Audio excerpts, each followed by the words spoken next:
Hi everyone, this is Rick. I wanted to take a minute to show you some of what goes on behind the scenes at Immaculate Comics and what it takes to make products and do some cleaning. I just have some still photos here of my big workshop, and I'll show you some photos that you can view. You can see that I have it's changing and getting better. Right now it's pretty dirty and messy, but this is the big workshop and not just the desk area that you see in my videos.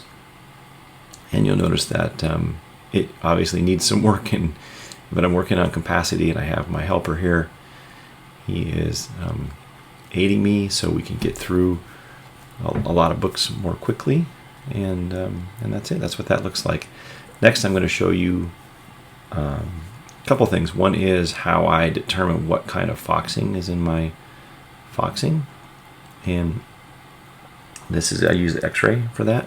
And lastly, I'll show you the final part of making aluminum boards, because I don't have video of the laser cutting or the water jet cutting here, but you can see the chamfering, polishing, and cleaning that takes place.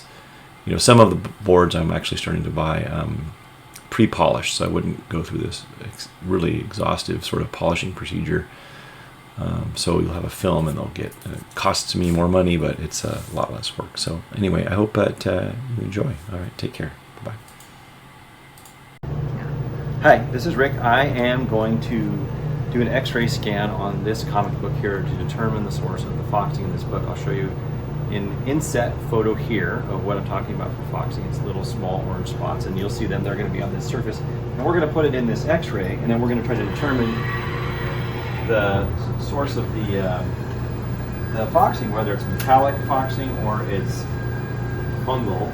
And if it's metallic, we're going to see what it is. So what I'm going to do here is I'm going to line this up on some of the foxing that I see. There's an orange spot right here, and I'm going to actually pull this out just a little more so get it lined up, and then I'm going to shut this.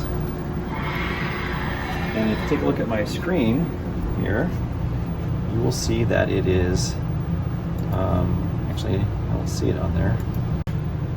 Okay, so what we're doing here is we're like scanning over the surface. This is this part of this airplane on the cover, and we're going to go find that foxing. There's the star on the airplane, and we're going to go up and find that foxing, which is a little hard to find because the contrast is so high. I'm having trouble seeing it here. I'm going to try to do auto exposure, autofocus.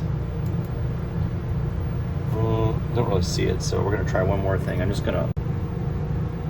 So here's a scan of the surface of this book, and you can see that this yellow line here where there's iron at shows that there's iron is high. Here's nickel, here's zinc, here's chromium, and there's a significant amount of iron in the book compared to the others on that foxing location. So we can assume that I can turn on some more elements here. I can show you where the copper is, and this is copper, this black line, and there's really nothing yellow under that, but under the iron we have a strong peak. There's no chromium, there's no cobalt, but definitely is, if I turn everything else off, even the iron, you'll see that this one strong peak here in the middle, I'll turn the iron on, is iron.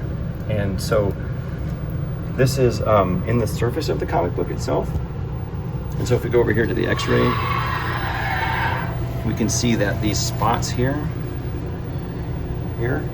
have iron in them. And then this is foxing. This is iron-based foxing, and that will inform how we can remove that material from this book. And there's some on the back too, and we'll try to get it out of there. So this is my workshop area. I'll show you some things to do. Here's one of my aluminum boards. This has already been laser cut. It's not been polished on one side, so I'm going to show you what I do with it. Incidentally, this is a furnace where I anneal my staples or make sure they're ductile after going back in the book. Then the first thing I do is I go up here to this sander, and I'm going to deeper the edges of this board. You see how there's some scratches on here? I'm not worried about scratches. Scratches don't bother me. It's the micro pits and things that I worry about so much, because the scratches are going in. I worry about things sticking up. So first thing I do is I turn this thing on, and I take this board And I'll do this at several different grits. Just sort of run this.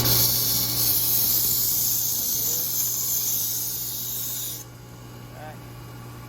And then I do this on all 8 sides of this grit, and then I move to the final grits right here. So the board looks pretty good on the edges and no longer is burr sticking up like that side is here. So we'll see here in a moment.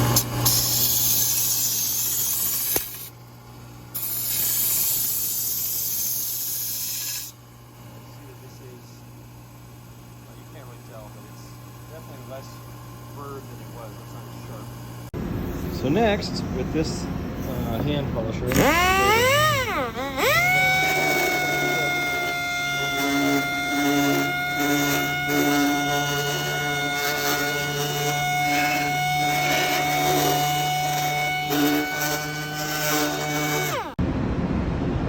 and now you can't feel this, but that is smooth like butter, like glass. Oh man, that is really nice. But we're not done. We're going to clean it. Look how much, see this metal that comes off on our fingers?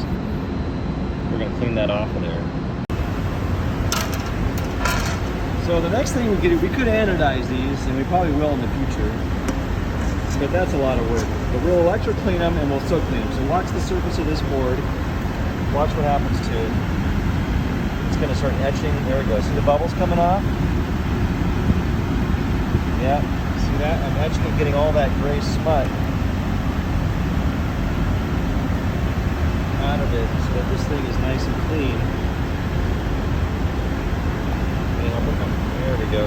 That is uncomfortably warm. Yep, it's going to be all nice and clean in a moment. I'll leave both hands and clean this the rest of the way, but you get the idea. It's going to etch it, and then we're going to electro clean it the same way, which I definitely need 2 hands for. But you can see some material coming off the surface. It's heating it up. And then we're going to rinse it and dry it in an oven. We're going to put a sticker on it and make sure it's flat, and then it's ready for you. Anyway, that's some of what I do behind the scenes. When you don't see me here in my office doing stuff just for my video, I thought it might be entertaining to see what else I do and where else I do it for Immaculate Comics. And I'm now saying that in early July, it is probably likely I'll be able to send books. If you send books to me, I'll be able to send them directly to CGC, and I'll have much faster turnaround times and much higher capacity. Things are building up, so I hope that you hang around, and I hope that Immaculate Comics is around for a long time. So thanks for all the kind words you always leave in the comments, and I'll see you guys around. Bye-bye.